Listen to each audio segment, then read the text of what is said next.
you or someone you know is struggling or in crisis, help is available. Please call or text 988. The number is being given today, so we don't have to light this candle to remind us of another life lost to suicide. There will be better days ahead. You just have to wait for them. There will be better days ahead. Don't hesitate to reach out to someone right now. I promise you that you are appreciated and loved. Depression and anxiety, know that you're not alone. Need help? I'm going to ask you again. Call 1-800-273-8255. That's 1-800-273-TALK. You can also text or call 988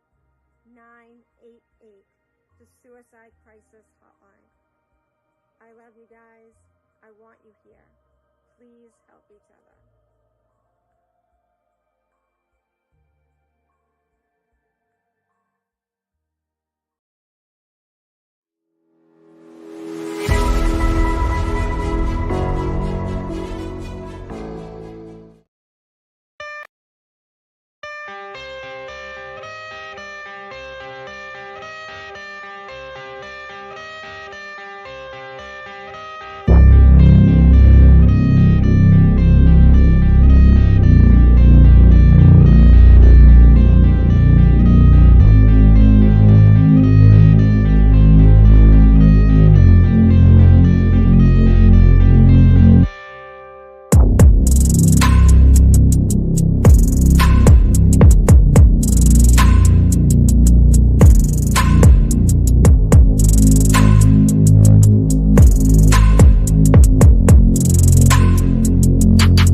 Good evening, my brothers and sisters.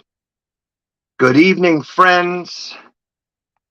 Good evening, you beautiful cucumbers. Welcome to TCB Studios. Welcome to Burn It Down. I'd like to give a special shout out to Kelly's Death Pickles, our sponsor. Much love to Kelly and Michelle. We appreciate all that you do. I'd like to give another shout out to Jamie Bennett for my new intro. Thank you so much. I love it. Another shout out to the lady behind the scenes on the wheels of steel, Renee Jaworski, driving the ship. I love everything you do. And then the biggest shout out of all to Renee Jaworski and MM for that special intro that we will be airing all month, the month of September, for Suicide Prevention Month. And everyone else who spoke in the video. We take this very seriously here at TCB Studios and Burn It Down. And I can't say it enough to all of you watching and listening. We appreciate you. Just know this, that you are appreciated and that you are loved. I hope everyone had a good Monday. Hope everyone had a good Labor Day. If you had off, I hope you did something that you love, that you enjoy. I know I watched movies, I worked on poetry, I worked on songs, I danced, and at TCB Studios, we blasted some music from this little band called Whores. My guest tonight, I've known over 20 years, and life is funny in this scene. We've always been so friendly seeing each other. We've shared the stage together, but life happens. I lived in New York. He's been on the road so much.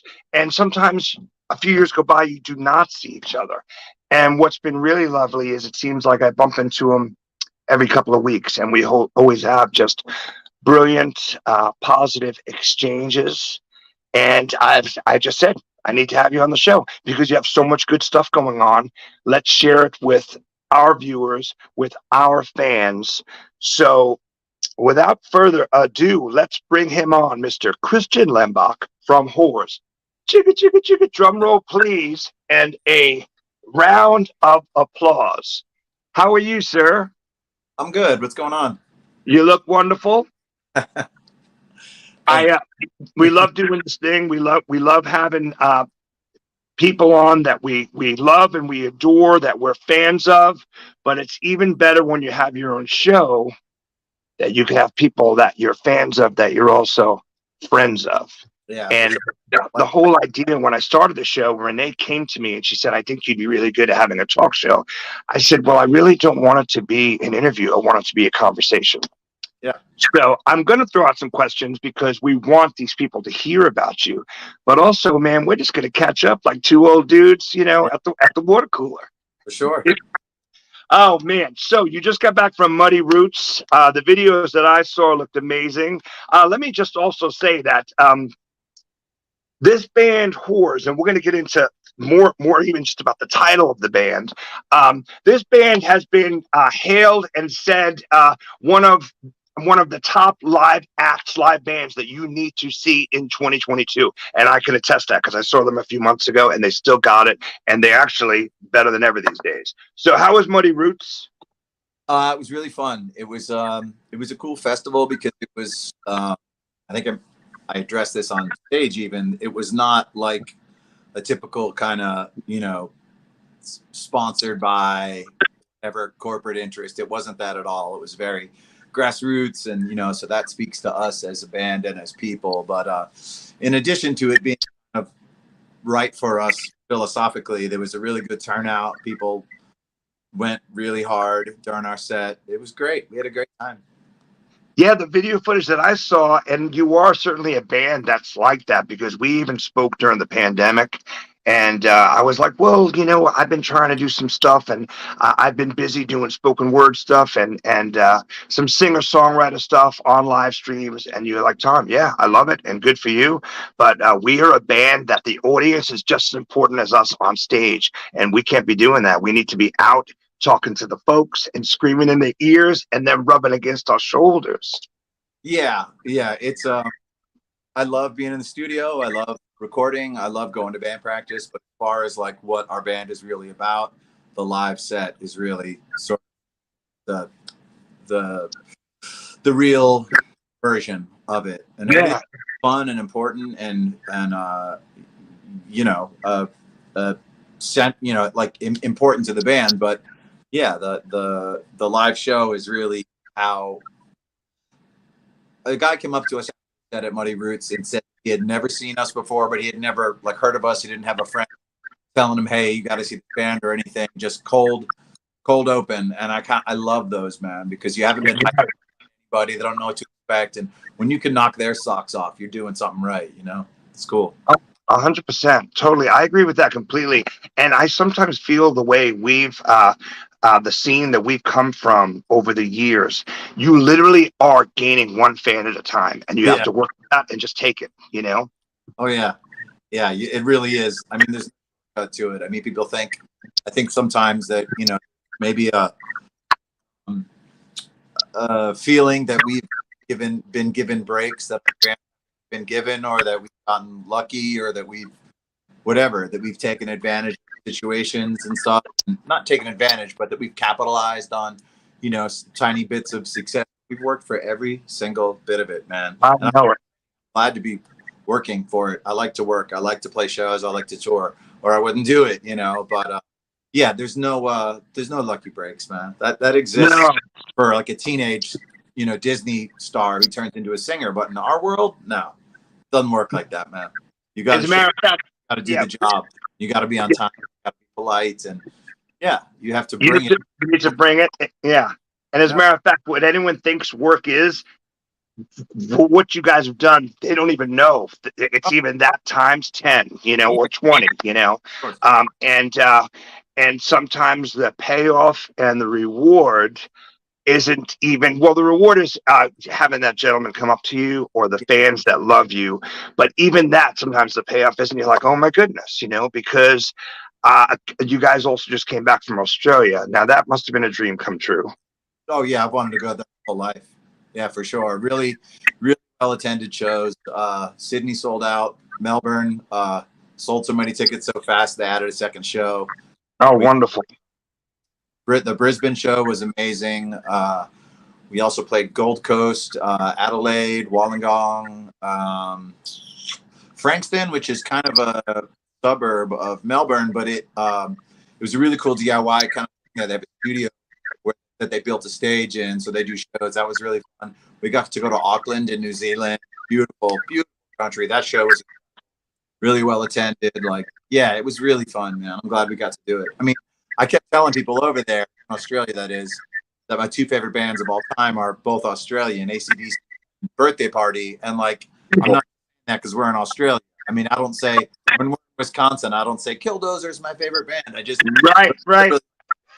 So it's kind of like Yeah, going to. you also didn't probably order. You're not going to like say, "Hey, we'll have a Foster's." You're not going to Jamaica and order a Red Stripe. But I love both those bands as well. Birthday Party were certainly an important band to me, and AC/DC are one of those bands that I think they come in and out of my life. Like you're dating someone and they listen to them, so you listen to them a lot, and you know that they're that good, but then you forget them out for a while. And that's the best thing about music anyway when it comes to timing.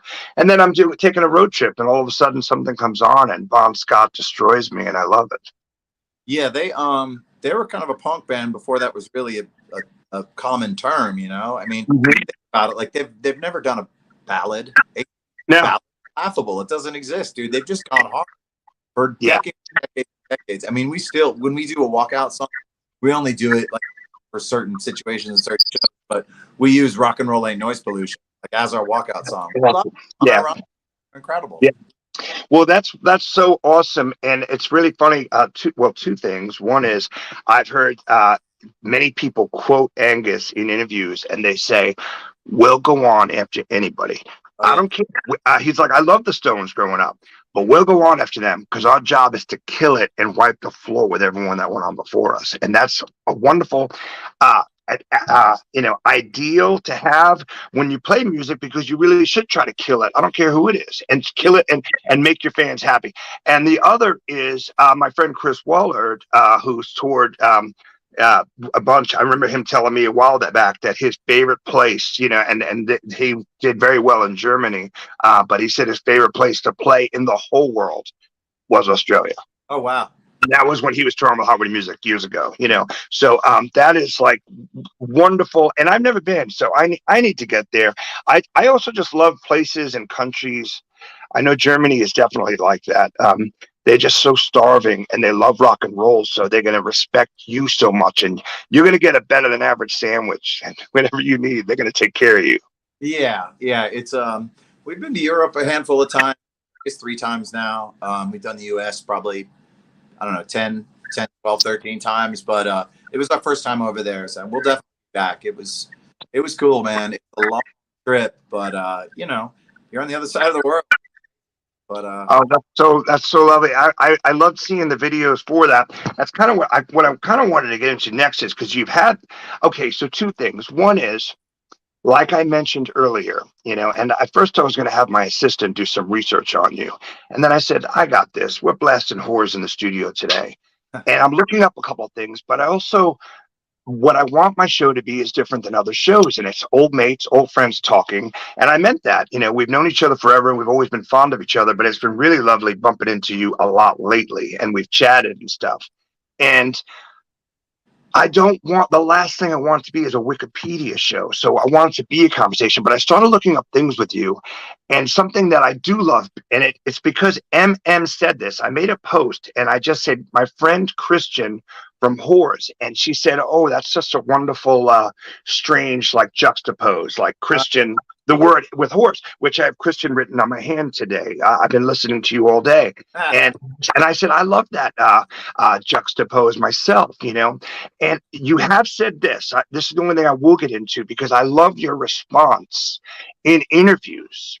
You said, "Sorry that you think it's just what you think it is, the name horse. No, it's other things, and it's the last thing it is a derogatory term towards women." It's about our approach to music. It's about being abrasive. It's about finding the ugly in things and also finding the great in things. Can you talk about that? Yeah, I mean, when we named the band, I mean, I'd wanted to call a band that for a long time. Our mutual friend Armando Love had it. Yeah. a band together, and I was trying to name that band years ago. To the point where I even wrote it on the floor on the carpet in front of where he stood. Horse is a great name for a band. Ask him. It is a great name. I'm sure he'll remember. So I wanted to do it for a long time. At the top of all of our social media, it says our name is intended as an indictment of late-stage capitalism, plain English. I never thought that there would be such a bumper sticker reaction to our name. I figured people would sort of look at it in context, particularly in our scene. But there's a lot of just knee-jerk reactions to it. I understand that you're allowed to whatever you want to think, but at that same time, we don't have to please everyone. Our intent is very cleanly and clearly stated. And if people want to run with that, with their own interpretation of it, that's okay. I'm not saying people can't do that. I'm just saying I don't care what you think because I know what's in my heart and I know what I mean. People try to make arguments that it's analogous to, to other offensive things, and you can interpret it any way you want to. But I'm telling you in plain English what our intent was. Right. Other people say like intent isn't everything, and I'm like, well, it is for me. If you have a problem with it, it's your problem. It's not my problem, and you can't make it. I mean, this is not customer service counter at Target. I don't have to. I don't care, man. Look at the lyrics to any one of our songs. You can pick one. I don't care which one it is, and it'll tell you what our band is about. Right. Othered, and people have a problem with that sometimes because I am a cisgendered, straight white male living in America, the most privileged person on planet Earth. People think I'm not aware of that. People think sometimes that we're these hillbillies from Georgia, and they don't think that we're educated or that we understand nuance, and we do. And I'm willing to talk with anyone about it if they want to talk about it. But people don't want to talk about it. They want to be heard, and they don't want to have their mind changed, and then they want to walk away. So those people can just walk away. The walking away is the important part of that for me. Yeah, and I really do love that response because it really, in those few words, you're letting it plain. Like, here's the answer, and I don't even need to get into any more of an argument with you. And the other thing, the other thing is you said it basically. Look at actions speak louder than the words. Look at us as people, as artists, as humans. Look at the lyrics. And the other thing is I take pride in the punk rock community that I come from. Why do we turn each other on? Why when we met were we attracted to each other? Because we love the same things and we certainly hate the same things, which is homophobic behavior, hatred, racism, fascism, anything negative or toxicity, is you're judging someone because of their religion or anything they come from or their background or their sexual gender. There's just so many things and as I get older, I think I'm getting better at it. And I certainly am voicing my opinion more about it. And I absolutely love it. And I love that response. So I appreciated that and appreciate you explaining it to our viewers. Oh, people ask us all the time. And I don't mind talking about it at all. If I didn't, about it, I wouldn't be in the band. I'd break it up or quit or whatever. Yeah. I don't want to say I'm proud of it, but I'm certainly not ashamed of it because I know what I mean. Listen, there's certainly nothing to be, and that goes into I have these notes written down in front of me, but I also like it to just be a regular conversation. So, but it definitely goes into where I'm going with this because, well, one, I love the name. and I love the band. And I've seen you guys so many times. Yeah. And even in New York over the past few years at St. Vitus, which I lived around the corner from there. What wonderful. You guys killed there. And even before that, back in the day at Union Pool. And you've had a few different people playing with you, and it seems like you are like working and operating on all the greatest cylinders right now. And this might be the best version. Well, certainly I know you're going to say it is. It rules right now who's playing with you. Yeah. And so I got to catch you, and I brought my boys from Philly to your show when you guys played with Vincus a while back at the Earl. Yeah. And I think we even talked after the show, and my goodness, you guys were on point. And you were on fire. I think I was hanging out with my boys from Philly and Kelly Hester's Death Pickles. And we would just, my buddies from Philly were like, what the heck? I've never seen these guys. And I go, yeah, when they play Philly, trust me, I'm going to let you know when you're going, you know. Operating on all cylinders, absolutely firing on all cylinders and just killing it right now. We're trying, man. I mean, you know, there's been a lot of people in the band for a lot of different, I mean, when you get to be our age, it's difficult for someone to basically gamble on playing in a band. I mean, when you're 22, sure, it's fine because, you know, your house isn't your home. It's just to keep your stuff. But, you know, you get to a certain, I mean, people start having kids, they get married, they have, you know, they have a mortgage, they have obligations, and they can't just go on tour for 6 months. I mean, I completely respect that. That being said, that's not what I'm doing. I'm right. And I'm going to see it until the wheels fall off. You know? I remember you even made a post not too long ago, and you were like, "I'm not just looking for an okay drummer. This drummer needs to be a beast. He needs to be insane." Like, you know, and I've met him, and he is a beast, and he's insane. He's also a sweetheart of a human, you know, which is so awesome. You know? Yeah, he was just here. He's been actually. He just left to go get something to eat. Yeah, he's the best, man. He's the best. It's everyone in the band, because there are only 3 people, needs to be playing with the same, or it doesn't work. Because I always say this, we're not a fast band. We're not a band that you can like do something kind of flashy musically and it will be impressive. It has to be just shock and awe. It has to be just blunt force trauma. That's the strength of our band. And if we're all not doing it, it's going to fall apart. So I just refuse, dude, to play with someone who isn't, you know, who their heart isn't in it, and they're not just going for every single time. I won't do it, man. It's all or nothing. It's all or nothing. I've always used the analogy for you guys as it's like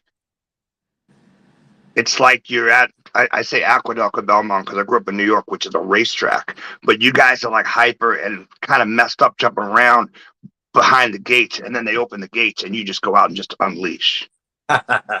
Yeah, I mean, I think that's accurate. Yeah. Well, it's only meant as 300% a compliment, you know. So I mean, it's just, you know, and I was just like, yeah, it's like we're waiting. They're like, listen, ring the bell already, shoot the gum. These horses want to go, you know. Yeah, for sure.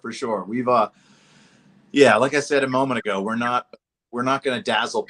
Let me speak for myself. I'm not going to dazzle someone with my virtuoso guitar playing or operatic voice, because I don't possess either. And I don't care. If I wanted to have those things, I would work on it and pursue that. But that's not what I'm interested in. I'm interested in writing good songs. I'm interested in coming from the heart. And you know, in order to do that, you can't phone it in, man. You just can't. You know, it's just not. I'm not complaining about that. It's moving, you know. Yeah, it's abrasive. It's the attack, but it's also from the soul and the crotch and the gutter. And most of all, you're saying it's honest, and that's everything, you know. Yeah. I mean, that is everything, you know. You can, I mean, as a musician, you can spot inauthenticity, you know, like a fart in a car. Really yeah. So that leads me to the other things, because I do follow what you've been up to, and I love all of it. You guys have been in Florida and recording new stuff.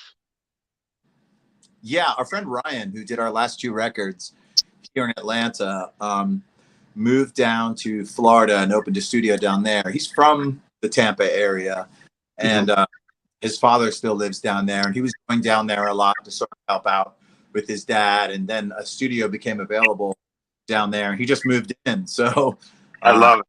he didn't just move in. He did a ton of work to that place. But he's our guy, man. So Yeah, he's when you record with him, you're a four-piece band. Yes, it sounds like he's that integral. Yeah, because so you guys, I've seen you say, "Oh, this much is done," or the drummer just killed it today. Where are you at, and what is your goal like for this next thing to come out? Like, what are you hoping for? Well, we've recorded 13 songs. We initially recorded 11, and then when we went back down there, Douglas and I went back down to do like singing stuff. We had gang vocals on one song that he also sang on, and then we had written these 2 new songs, so we were like, let's just go ahead and track these also. So Yeah. we did songs, and all of the music is done. I'd say the singing is done on probably 75%, 80%. I think I probably have three or maybe 4 left to sing on. I don't even know if we're going to release all 13 on the record, or if we'll just do 10 or 9 or 11. I haven't even really, we just kind of take it at a time.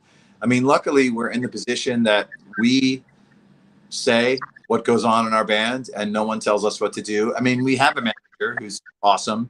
We have, booking agents. We have people who work with us, who are part of the business side of our band, but ultimately it's not done until we say it's done. And we would really love to see it come out this year, because we plan on doing a lot of touring next year when we have to have our release out in order to do that. That being said, as soon as we're done, we'll start talking about a release date, and you're looking at 3 to 6 month window to release. And then of course vinyl is backed up about 9 months to a year now, but It's a mess. Yeah, we'll do a pre-order when we have the release date, and then people will get their vinyl as soon as we get it. So we're not going to let that slow us down. We've already recorded the first video for the record when we were up in Portland on tour in June. We got together with our friend Whitey, who did our last video for the T-shirt song, and we recorded the video for that. I love that song. Yeah, thank you. That song, the new song that we did the video for, is the song that I mentioned a moment ago that has the gang vocals on it. We're kind of trying to get everything lined up. We've got it's already laid. The art is all done. It's all laid out. We just have to get the photograph for the cover to drop it into the layout, but all that stuff is done. But really just kind of not worrying about it too much. And it's, if we finish all 13 of these songs and only 10 of them, we'll only put 10 out. We'll throw the other ones away. We've only had a couple records come out, and there's been a big gap between our last record and this one for a couple reasons, not the least of which is a global pandemic. But prior to that, I had 2 pretty heavy injuries back to back. I went down on stage in Canada with this tour with Cult of Luna, and I had to have knee surgery. So then that took almost a year to rehab. I was done rehabbing that in the fall, and then in February of the next year, I broke both my elbows and a rib, and then had to rehab for the rest of the year. And then March of the following year is when COVID really started happening. So the last 5 years have been pretty tough. Yeah. To produce a record. And a lot of people don't know that. I'm trying to complain. I'm just trying to let people know why it's taken so long. And then also, Douglas joined the band 2 years ago. We had recorded the lion's share of a record that we threw out the entirety of with another drummer that we had been playing with, because it wasn't working, man. It was just not. It was not the fire that we need. And I feel strongly that every song we've released so far has been fire, and we're not gonna betray that, for lack of a better word, by putting something out just to put it out. We're not gonna do it. We're gonna put out a rad record or not put out a record. I hear you completely, and let me also let our viewers know that these injuries, because I've seen this band, I've seen Christian many times, and he literally throws his back into it, and he may risk throwing his back out. So when he ruins his legs and his wrists and stuff, it's because, like I said, they have been on many lists as saying one of the few top bands, live bands, to see in 2022. I don't care if you're in Canada or Australia or New York City. And that is amazing because we know that on the underground scene, on the punk rock scene, the rock and roll scene, there are a list of friends of ours who are killing it on the underground, let's say, circuit, who deserve to be on that list. And so super proud of you that you are on that list, you know. And I agree with you, man. I understand all that, man. My dad used to say to me, man, never do anything half-assed, man. It takes twice as long to fix it, you know. Yeah. And I'm working on some stuff right now, and luckily for me too, I do it. I'm my own boss, you know, and we do it on our schedule. And I'm not going to release it or share it until I feel super comfortable with it, you know. I mean, there is a point where you have to abandon it and you have to say, okay, this is done. But that's where Ryan comes in. I trust him, and if I think something's not good enough and I say, I don't know about this, and he'll say, nah, dude, that's badass. I trust him and I'll leave it alone, you know, because he's not gonna lie to me. If it's not bad, his name is on it too, you know. If he's not, we co-produce, you know, every record. So like he has a legacy himself. I mean, he's done. I'm not going to name drop, but he's worked with a lot of bands that are like that you would know. Yeah, for sure. Yeah, that's like a rough thing, you know, to do. You know, like, well, you know, Tom Waits used to say it's Thanksgiving Day and the turkey's in the oven. You don't know when to pull it out, and eventually we need to pull the song out and say, here it is for the world. But you definitely need to be closer on the feeling of that it's wonderful than you being insecure. If for 1 minute you're shaking on it, then you don't need to do that. Yeah, I mean that's if I were recording myself and you know engineering myself and producing myself, nothing would ever be done. I have to have someone that stuff. Or also when I'm doing takes and stuff, and Ryan will get in the headphones, and if it's not good enough, he'll tell me. You know, and I trust him. That is such a good relationship and important. We talk about camaraderie a lot on this show, and relationship, brotherhood, sisterhood with fellow artists and musicians, and that trust and that rapport is what they would call in a American Express ad priceless. Like you can't even put a number on it. You know what I mean? Yeah, he's one of my best friends. You know. Yeah. Growing up, there used to be this commercial.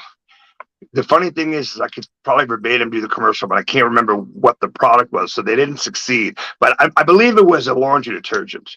But you probably know it. We're close in age, but certainly in New York they did it, and it was like, what you see is what you get when you buy Coronet. And I believe it was a laundry detergent. We'll just say that now. But I love it, and I was a marketing guy for years before I got into broadcasting. But I love it, and I also love the idea of like with simple lads and. Yeah, what you see is what you get. I'm not going to sugarcoat this, you know. So what I'm getting at is you're not the whores. You're just whores. I'm over bands with the in it. You've had titles that are just one word with 2 syllables or 3 syllables. You've had titles of albums just called Gold. I'm not asking you what the title of this record is yet, but I have a feeling you're going to continue in this vein. Yeah, well, Ruiner had 6 letters, Clean had 5, Gold had 4. So it's a 3-letter title. Okay, well, so there's a method to your madness. Through line, with the like I said in the green room, in the virtual green room before, it is just a conversation between old friends, and I absolutely love it. And I said it goes by like this, and I'm already run 3 minutes over. I hope my director doesn't find me, and I hope we talked about a good amount of things. I will be sharing your info with our viewers, some old songs, some new songs, Imposter Syndrome again, and again, shout out to Kelly and Michelle and Death Pickles. We'll be having Kelly on as a guest shortly, and he's got some great things happening. I love when I was talking to Kelly once, he said, I never played in a band. So this Death Pickle brand is my band. And they're just such great humans, and I love what he's doing with it, also with our rock and roll community. It's great to see you, my friend, and you look awesome. And congratulations, and keep on going. Keep us posted on what's happening next, because I can't wait to see you guys again. Thank you, buddy. It was my pleasure. Thank you, and thank you guys all for tuning in.